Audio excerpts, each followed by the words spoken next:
Sljedeći natjecatelj pokazat će nam svu raskoš svog talenta. I to doslovno. Ja sam Jekoslav Didović, dolazim iz Gunje, imam 20 godina, inače se bavim plesom. Taj ples jednom kreneš plesat, više ga ne prestaješ. Znam nekoliko dečki koji su se zainteresirali, ali ne žele izaći u javnost. Znači, samo vježbaju za sebe.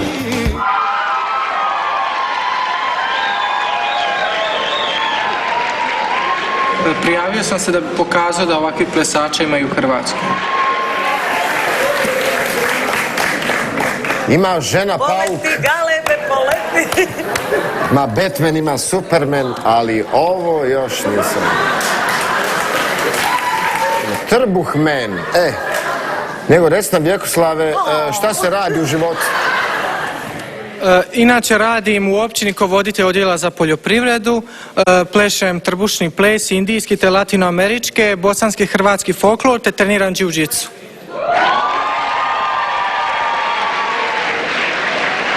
A reci, Vjekoslave, gdje se može nabaviti ovakva atraktivna majica kao što je ti imaš? U Švedskoj. U Švedskoj? Dobro, zanimljivo. Vjeko, samo ti kreni, izvoli.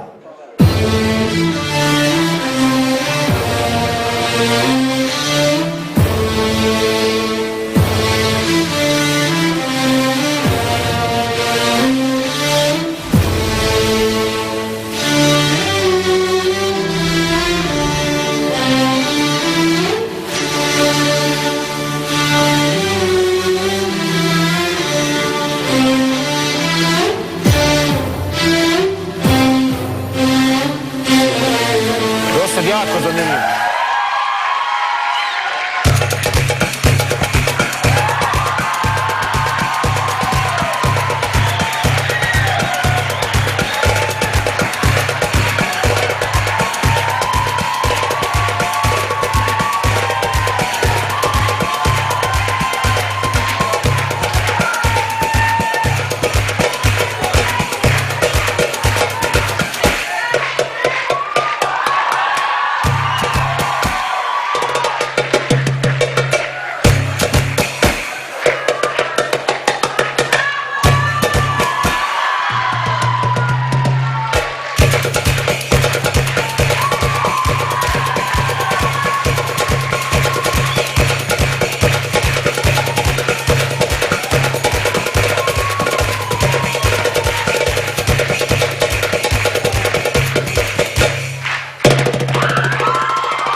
Ovaj ples na pravim staklenim čašama. Da.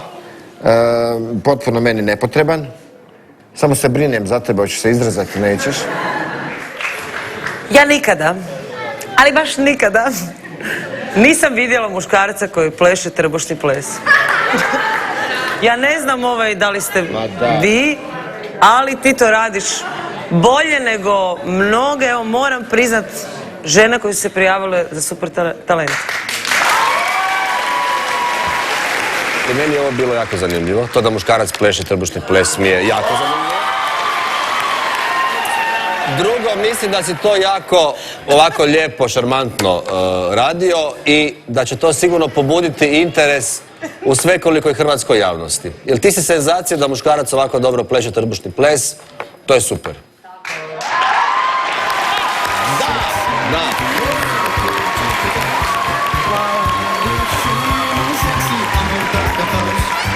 Bravo, gledaj, čestitamo ti. Ali mi ovo bolje znamo, mi znamo na jednoj nozi, gledaj ovo sad, gledaj ovo. Skreman. Čestite. Ne znam baš na jednoj. Možete tamo u moju plesnu grupu. Svaki čast, vidimo se. Vidimo se onda dalje, pazi, iz lance ove dragulje i sve što imaš. Normalno. Idiote, samo me brukaše. Zašto, šta? Pa znam, kad nisam mogao izdržati ravnotežu, malo mi još fali. Idemo dalje, idemo vježbati.